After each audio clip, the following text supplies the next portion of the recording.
Good morning, everybody. This is your ETF breakdown. So far this morning we saw yesterday we saw on the Qs a rather large move up in after hours. We had discussed the possibility of this happening, moving up into that structure, that box that is directly up above us, and that is where, in fact, we tapped. So with that being said, today we're going to be watching the cues because a potential play or even the start of a play up into this box at 617.85 is likely to occur above that 611. However, we've already tapped it, and so resistance is at play. There would likely be a retest before we see continuation. That level for me, where I'm looking at that mark, is 606. Now, there is a little bit of give to 605.50. So 605.50, 606 will be the level this morning that we need to hold in order to stay bullish, in order to break out, right? And the same thing goes for the hourly, right? A hourly push candle outside of this, and the target ultimately would be 617. If you swung, which I did make that decision to swing 610s at the end of the day. When that hits 611, 6 hits our pre-market high, I take profit off.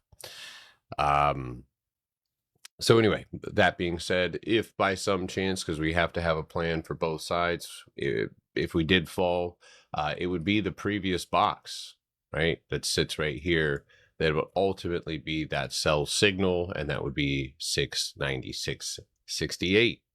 So very peculiar setup here this morning, but exciting nonetheless. The IWM, which I do think is one to get excited about, depending on how the market leads and lags today.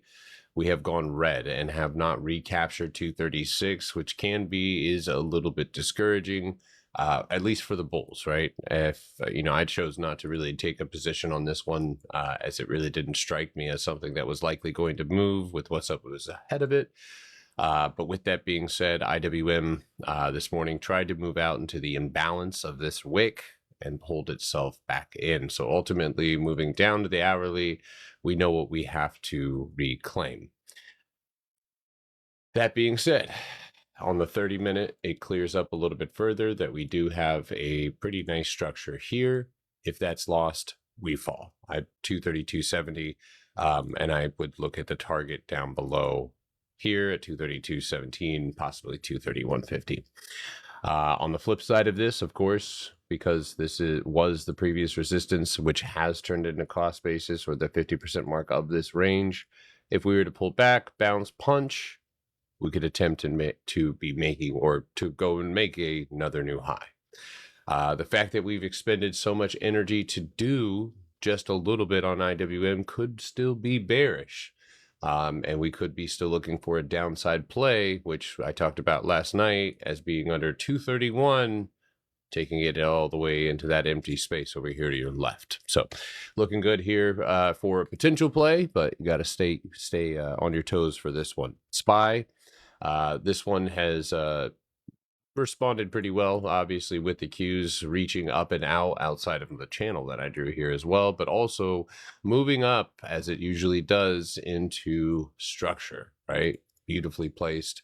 24-hour candle is sitting up against right around the green one. So with that being said, if those of you who are bullish or long, looking for a long here, we're going to reuse this previous box and look for a break over 673. This also has an empty space play, which would likely allow price to move to 681. Which I think there is a possibility of losing this 668.60 or 668.80 that we pull back, and that's where we'll find out if we have the juice to get that done. So that's the plan for today. Downside on SPY is similar to the Qs, still far away, still a lot of volume and structure underneath you, but excuse me, dropping underneath or closing under 666 would likely be a start in that direction. So last couple of days we've had I would say pretty damn good win streak. Funny enough, every single day I've taken a loss on a day trade on IWM. And then that ended up, and I say lost, but again, I stop out quick when these things happen. But yesterday I swung in IWM. IWM didn't move. My contracts were down. I doubled down, got stopped out, and then I doubled down. Not just because, obviously, I had a reason and talked about this. You can go look at yesterday's pre-market setup. And so for today, right, we want to be patient. Want to make sure that we're, waiting for candle closes, watching those higher time frames as well. So IWM obviously being the one that hasn't ripped, could be the one that does. So we're keeping our eye on it. But otherwise, this is your rundown. I will see you guys on live here in just a moment. Thanks for watching. Make sure to leave a comment, like, subscribe. See you guys next time.